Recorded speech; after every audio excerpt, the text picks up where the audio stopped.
शरद पूर्णिमा का महत्व। शरद पूर्णिमा को कोजागरी पूर्णिमा, कौमुदी व्रत जैसे नामों से जाना जाता है।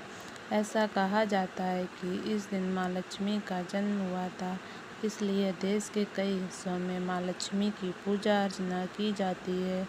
इस तिथि को धनदायक माना जाता है। कहा जाता है कि इस दिन माँ लक्ष्मी धरती पर आती हैं। चंद्रमा इस दिन अपनी 16 कलाओं से पूर्ण होता है।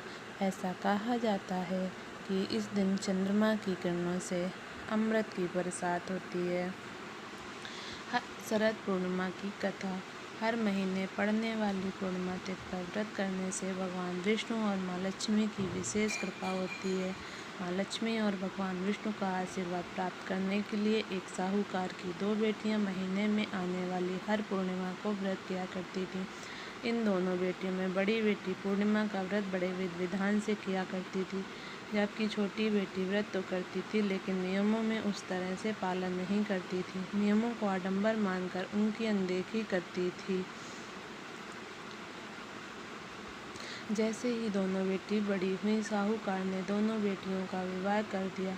बड़ी बेटी के घर समय से संतान पैदा हुई, पर छोटी बेटी को संतान तो हुई पर संतान जन्म लेते ही दम तोड़ देती थी। जब उसके साथ 2 से 3 बार ऐसा हुआ तो उसने एक ब्राह्मण को बुलाकर अपनी पूरी व्यथा सुनाई, साथ ही इसका उपाय बताने के लिए कहा। उसकी बात सुनकर और कुछ प्रश्न पूछने के बाद ब्राह्मण ने उससे कहा कि तुम पूर्णिमा का अधूरा व्रत करती हो, इस कारण व्रत का पूरा फल तुम्हें नहीं मिल रहा है और तुम अधूरे व्रत का दोष लग रहा है। यह बात सुनकर छोटी बेटी ने पूर्णिमा व्रत पूरे विधि विधान से करने का निर्णय लिया, लेकिन पूर्णिमा आने से पहले ही उसने एक बेटे को जन्म दिया। जन्म लेते ही बेटे की मृत्यु हो गई। इस पर उसने अपने बेटे के शव को एक पीढ़े पर रख दिया और ऊपर से एक कपड़ा इस तरह ढक दिया कि किसी को पता न चले।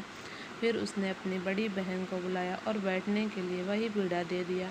जैसे ही बड़ी बहन उस पीढ़े पर बैठने लगी, उसके लहंगे की किनारी बच्चे को छू गई और वह जीवित होकर तुरंत उठ रोने लगा।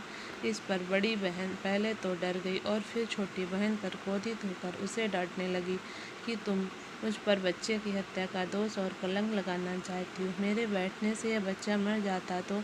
इस पर छोटी बहन ने उत्तर दिया, यह बच्चा मरा हुआ तो पहले से ही था दीदी, तुम्हारे तप और स्पर्श के कारण तो यह जीवित हो गया है। पूर्णिमा के दिन जो तुम व्रत और तप किया करती हो, उसके कारण तुम दिव्य तेज से परिपूर्ण और पवित्र हो गई हो। अब मैं तुम्हारी ही तरह व्रत और पूजन करूँगी। इसके बाद उसने पूर्णिमा व्रत विधि विधान से किया और इस व्रत के महत्व और फल का पूरे नगर में प्रचार किया।